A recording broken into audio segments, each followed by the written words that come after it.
Hi everyone, welcome to the Foremost channel. In this video I would like to tell you how to fill out Form I-912, Request for Fee Waiver. You may request a fee waiver if you are unable to pay the filing fees or biometric services fees for an application or petition that is eligible for a fee waiver. When you request a fee waiver, you must clearly demonstrate that you are unable to pay the fees. For purposes of this form, the requester is the primary applicant or petitioner requesting the immigration benefit and fee waiver.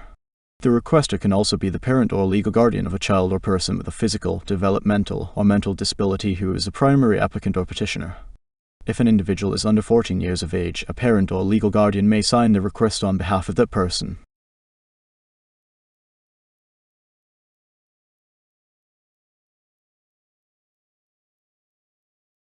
Please note that the information provided on this channel does not constitute or is intended to constitute legal advice. Instead, all informational content and materials available on this channel are for general informational purposes only.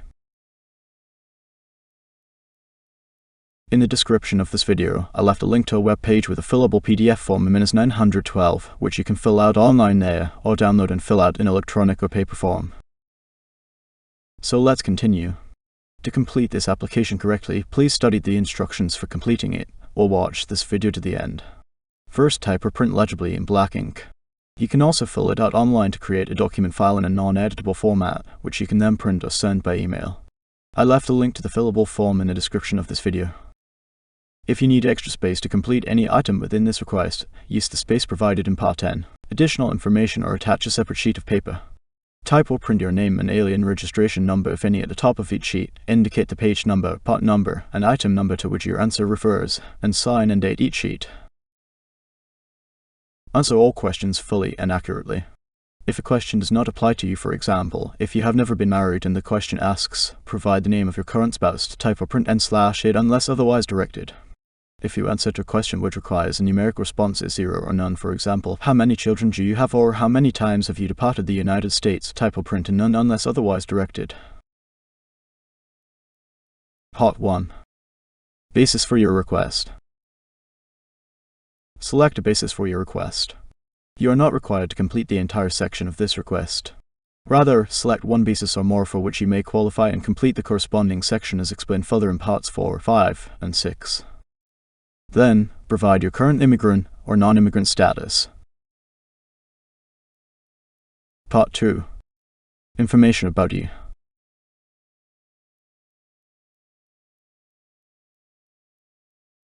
Select if you're a parent or a legal guardian filing on behalf of the person seeking the fee waiver. Provide your full name. If you have two last names, include both in the family name box and use a hyphen if appropriate. If you do not have a middle name, type or print N/A. Provide all other names you have used, including your maiden name. Alien registration number. Provide your number. Your number is used to identify your immigration records. It begins with an 8 and can be found on correspondence you have received from the Department of Homeland Security (OSCIS). If you do not have a number, type or print N/A. OSCIS online account number. You will only have a OSCIS online account number if you previously filed a form that has a receipt number that begins with IOE. If you filed the form online, you can find your online account number in your account profile. If you mailed us the form, you can find your online account number at the top of the account access notice we sent you. If you do not have a receipt number that begins with IOE, you do not have an OAN. The online account number is not the same as an IN number. Date of birth. Provide your date of birth in a MEN/DD/EI format. For example, enter May 1, 1979 as 5/1/1979. United States Social Security number. Provide your United States Social Security number, if any. If you do not have a United States Social Security number, type or print N/A. Indicate your current marital status. Part 3. Applications and petitions for which you are requesting a fee waiver. Complete the table for yourself and each person requesting a fee waiver with you. Provide the form numbers and the total number of applications and petitions for which you and any family members are requesting a fee waiver. Part 4. Means-tested benefits. If you, your spouse, your parent if you are under 21 or disabled, or your child living with you receives a means-tested benefit to complete the table, you must attach supporting documentation. If you provide sufficient proof that you or your qualifying family member receive a means-tested benefit, your fee waiver will generally be approved. A means-tested benefit is a public benefit where a person's eligibility for the benefit, the amount of the benefit, or both, is based on the person's income and resources.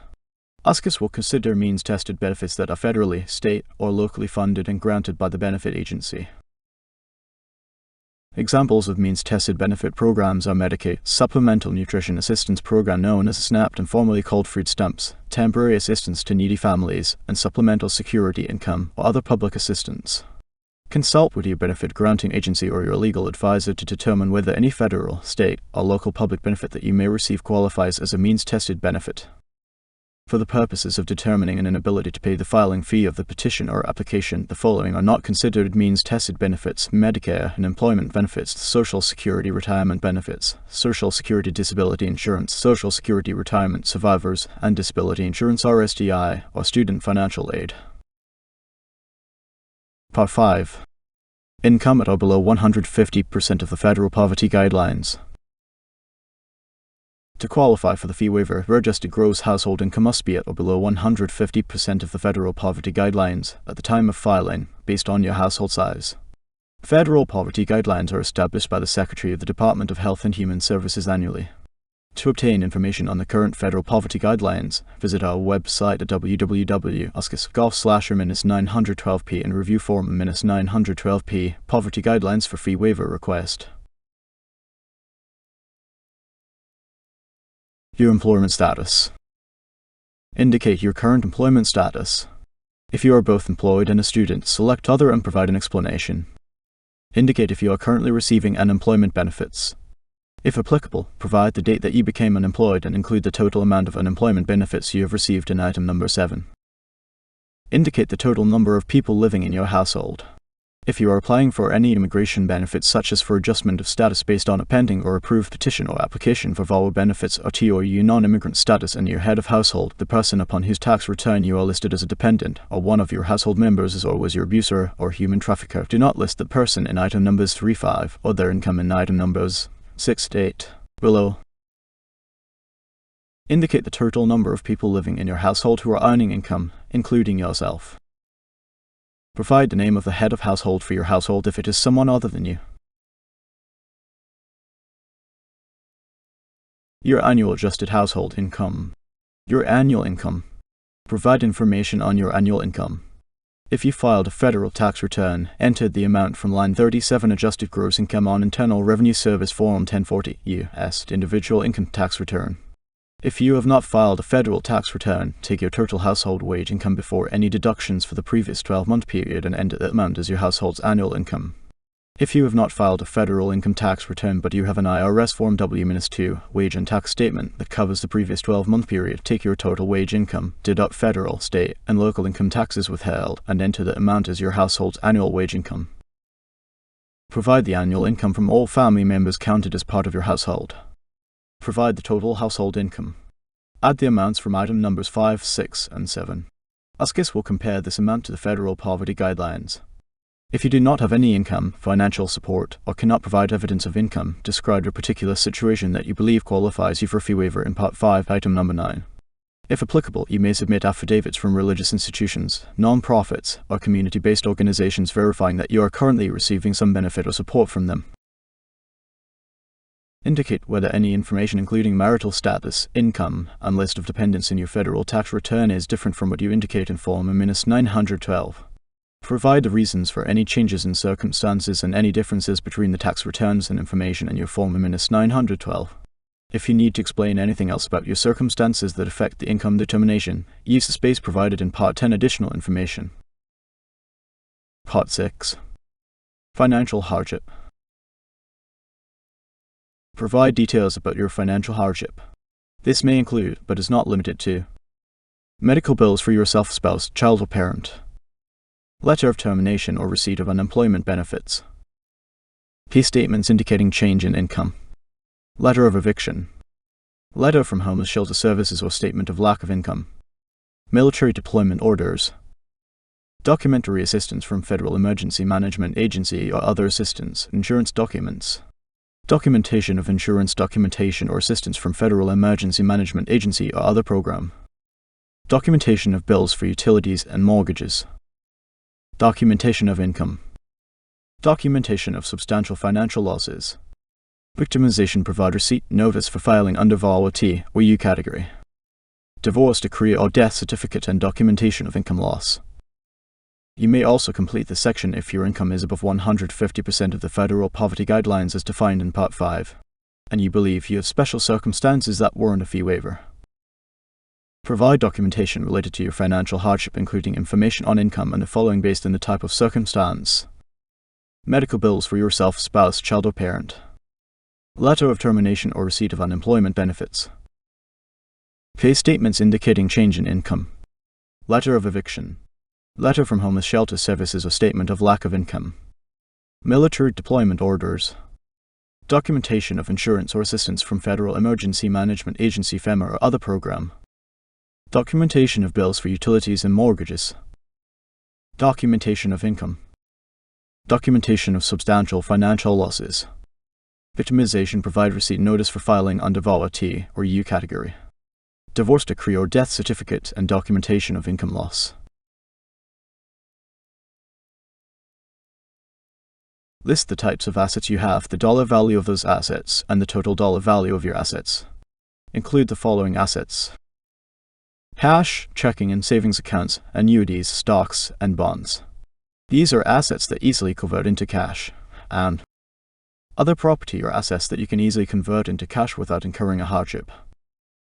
Do not include your retirement account, 401k plans, or individual retirement accounts as assets unless this is your sole means of income.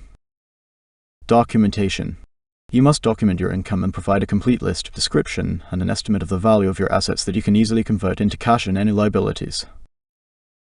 Total monthly expenses and liabilities. Provide your average monthly costs for all applicable categories provided. Part 7.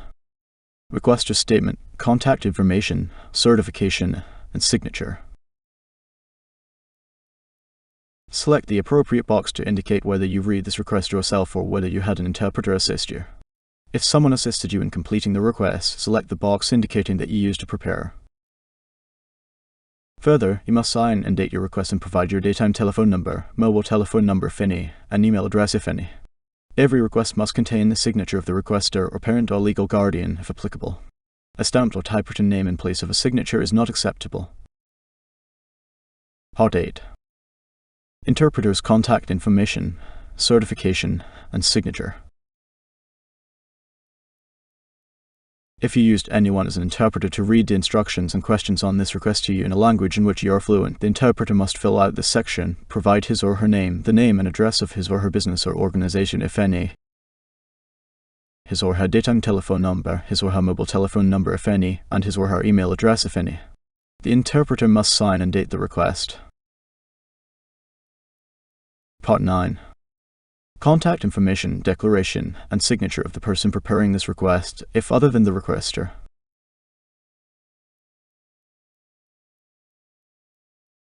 This section must contain the signature of the person who completed your request, if other than you, the requester. If the same individual acted as your interpreter and your preparer, that person should complete both Part 8 and Part 9. If the person who completed this request is associated with a business or organization, that person should complete the business or organization name and address information. Anyone who helps you complete this request must sign and date the request. A stamped or typewritten name in place of a signature is not acceptable. If the person who helped you prepare your request is an attorney or accredited representative, he or she may be obliged to also submit a completed Form G-28, Notice of Entry of Appearance as Attorney or Accredited Representative, or Form G-28I, Notice of Entry of Appearance as Attorney in matters outside the geographic confines of the United States, along with your request. Part 10. Additional information. If you need extra space to provide any additional information within this request, use the space provided in Part 10 Additional Information. If you need more space than what is provided in Part 10, you may make copies of Part 10. To complete and file with your request, or attach a separate sheet of paper. Type or print your name and a number, if any, at the top of each sheet, indicate the page number, part number, and item number to which your answer refers, and sign and date each sheet. Please also review the list of required documents that must be submitted along with your completed Form I-912.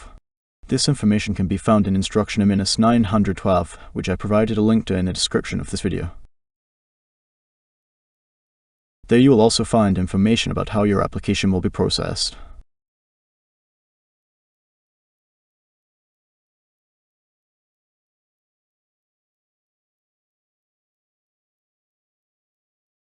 Thank you for watching.